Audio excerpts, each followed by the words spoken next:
We are in the heat of hurricane season as we continue our coverage of Hurricane Dorian. There are concerns of how this storm could impact Southwest Florida, including our water quality. For Your Corner's Catherine Marsh spoke with a professor at FGCU who's focused his studies on Lake Okeechobee for the past 10 years. She joins us live now from the Caloosahatchee with how the storm and any others might affect us. Catherine?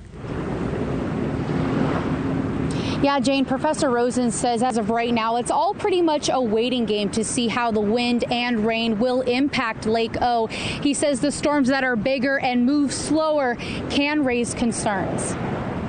All eyes are on Hurricane Dorian as it makes its way north towards Florida. If this one is actually just the beginning, then we'll have some concerns. Professor Barry Rosen has studied harmful algal blooms for over 40 years. His focus for the last 10 years has been on Lake O. This year has been a very calm year compared to previous years. He says this year, a lot of vegetation regrew at the bottom of the lake, which is a good thing. It helps stabilize everything that's there. He says, unfortunately, hurricanes can rip all of that back up again. You then have the plants that are stabilizing the bottom gone. They're not there pulling out the nutrients that are in the water. He says if you tear up that natural part of the system, it would allow for a greater chance for harmful algal blooms until those plants can grow back.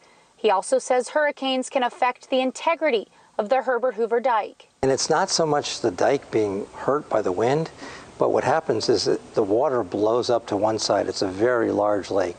And if it blows up to one side and then it comes, sloshing back to the other side, it's called a sesh. He says a sesh is caused by strong winds or a hurricane, and it can be very damaging to the dike. If the integrity of the dike is threatened, then they would do greater and greater releases coming out of the lake. Now, Professor Rosen also says the Lake O levels right now are at about 13 feet, which is low enough that it shouldn't cause any breaches unless we get more rain that is anticipated. Stick with 4 in Your Corner on air and online for complete storm coverage as well. Reporting live in Fort Myers, Catherine Marsh, Fox 4 in Your Corner.